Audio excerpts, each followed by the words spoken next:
성도 여러분 안녕하십니까? 25년 6월 5일 목요일입니다. 날마다 말씀과 동행하는 동행 묵상. 역대상 7장 1절에서 8장 40절까지 용감함이라는 제목의 묵상입니다. 시간이 참 빠릅니다. 오늘 우리가 읽고 있는 역대상 7, 8장에 나와 있는 명단들의 인생도 빨랐을 것입니다. 오늘 본문으로 12지파의 역사 서술이 마무리됩니다. 6월 초 족보 묵상도 이렇게 지나갑니다. 오늘을 사시는 우리 성도님들의 삶이 지난할지라도 반드시 지나갑니다. 하나님의 은혜를 구하시는 오늘 하루 되시길 바랍니다. 12지파 중에 가나안 정복에 있어서 주도적인 역할을 했던 지파들의 명단이 나오고 있습니다. 이들은 5절 말씀처럼 이사갈의 모든 종족은 다 용감했다라고 기록하고 있습니다. 하나님을 믿는 믿음에서 나온 용감함이라는 말이죠. 우리가 만약 이들 지파였다면 어땠을 것 같습니까? 그들은 정착민이었고 이미 견고한 방어막과 군사력을 가지고 있는 이 가나안 사람들을 상대해야 했습니다. 그렇다고 해서 이들이 하나님의 말씀과 믿음에 근거한 이 싸움을 포기하거나 도망했으면 어떻게 되었겠습니까? 오늘 이 한 절의 말씀을 잊지 마시고 묵상해 보시기를 바랍니다. 잠자리에 드는 순간까지 나는 약하고 자신이 없고 살아갈 힘이 부족할지라도 하나님을 믿는 믿음의 용감함으로 살아보십시오. 용감함은 살짝 다른 측면에서는 무모함으로 보일 수도 있습니다. 세상 사람들은 우리가 믿는 하나님에 대한 신앙이 없기 때문에 무모하고 대책 없는 사람이라고 평할 수 있습니다. 그러나 믿음의 용감함은 어쩌면 가장 현실적인 힘일 수 있습니다. 창조주 삼위일체 하나님께서 함께 하시는 것 이상의 현실적인 대책이 어디 있겠습니까? 성도 여러분, 용감하십시오. 오늘의 키워드는 용감함입니다. 용감함이 무엇입니까? 담대하게 믿음으로 사는 겁니다. 능력이 나에게 있지 않습니다. 하나님께 있습니다. 우리는 그저 대장 되신 하나님을 붙들고 그 싸움에 나서면 그만입니다. 말씀을 묵상하는 저에게도 목회란 믿음의 용감함이 아니라면 불가능한 일이라는 생각이 있습니다. 도대체 무엇을 믿고 무엇을 붙잡고 제 인생을 목회에 바칠 수 있습니까? 그것은 믿음이라는 용감함이 아니면 불가능한 일일 것입니다. 그 믿음의 용감함이 없이 나의 능력이나 경력이나 지혜를 의지하고 살아보니 그 결과는 판판이 깨지는 것밖에 없었습니다. 나보다 더 능력과 경력과 지혜가 많은 사람들은 세상에 널려 있기 때문입니다. 그러나 하나님을 믿는 믿음의 용감함을 내세울 때 하나님이 일하시기 때문에 승리는 보장될 수 있습니다. 쭉 그런 이들의 용감한 삶에 대해서 기록이 되어 있고요. 오늘 본문 27절에서 용감함의 끝판왕이었던 한 인물이 등장합니다. 그의 아들은 눈이요, 그의 아들은 여호수아다라는 말씀이지요.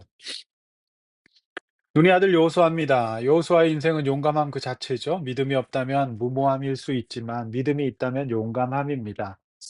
용감하면 사람은 실력을 발휘하게 되어 있습니다. 합리적인 사고를 하게 되어 있습니다. 현실적으로 행동하게 되어 있습니다. 실력이 있지만 용감함이 없으면 실력을 발휘할 수가 없는 겁니다. 여호수아는 모세의 종으로서 어떤 리더십도 없이 리더가 되었습니다. 그러나 그가 가지고 있었던 최고의 리더십은 그가 하나님의 좋은 팔로워였다는 것입니다. 사람은 믿는 구석이 있으면 용감해지기 마련입니다. 마치 아이들이 부모님이 뒤에 있을 때 어깨 펴고 놀이터에서 신나게 노는 것과 마찬가지죠. 성도 여러분, 믿음의 용감함을 가집시다. 세상이 강해 보이고 압도적인 것 같아도 헤아려 새 것이 없습니다. 우리는 창조주 하나님, 삼위일체 하나님, 보혜사 성령님을 믿는 마음으로 용감하게 살아봅시다.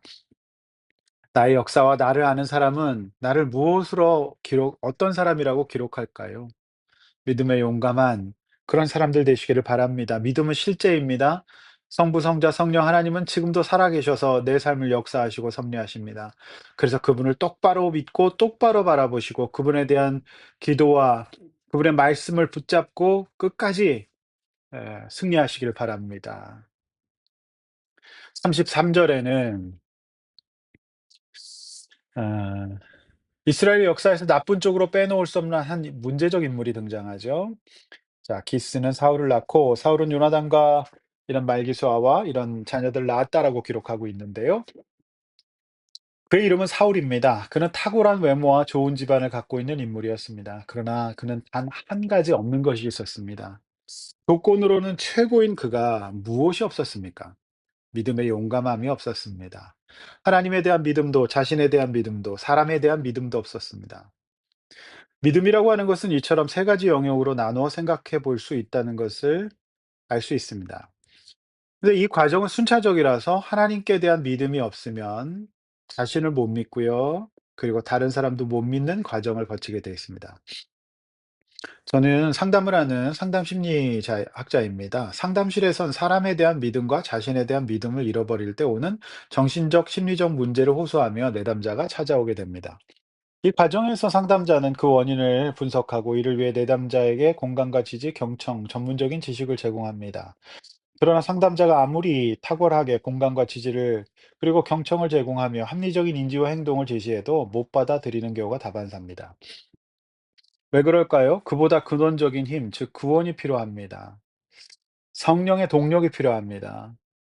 언제나 나와 함께 하시고 또 그렇게 그분을 의지할 때 변화된 어떤 기적, 역사, 간증이 일어나야 합니다. 그래야 좌절하지 않을 수 있습니다.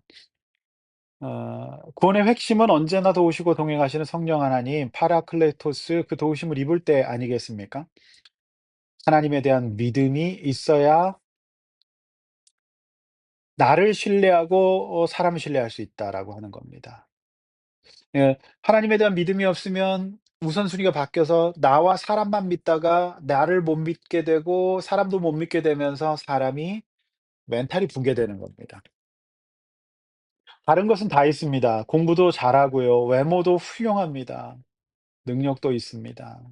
그러나 믿음만 부족하다고 하시는 분들을 보게 됩니다. 우리 자녀는 다 있는데 애가 신앙이 없다. 이거는 믿음이 없으면 다 없다는 걸로 보셔야 됩니다. 오늘 본문에 등장하는 사울은 모든 것을 가지고 있었지만 믿음, 즉 믿음의 용감함이 없었기 때문에 결국 다 잃어버린 자가 되어서 망하게 되는 거죠. 이것이 오늘 본문이 저와 여러분에게 주는 핵심 메시지입니다. 여러분은 어떤 사람입니까? 용감한 사람입니까? 어떤 사람이 되시겠습니까? 한번해 보시기를 바랍니다. 기도하겠습니다.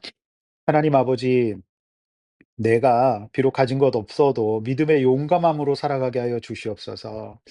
여호수아처럼 다른 사람 다 안 된다고 할 때, 무모하다고 얘기할 때 하나님 믿는 믿음, 실제 역사하시는 삼위일체 하나님, 함께 하신 하나님, 근거 있으신 하나님 그분 믿고 하나님 우리가 믿음의 용감함으로 승리하게 하여 주시옵소서. 우리 믿음의 이 실체가 신앙이 현실이 되게 하여 주시고 우리 삶의 태도가 되게 하여 주시옵소서. 예수님의 이름으로 기도하옵나이다. 아멘.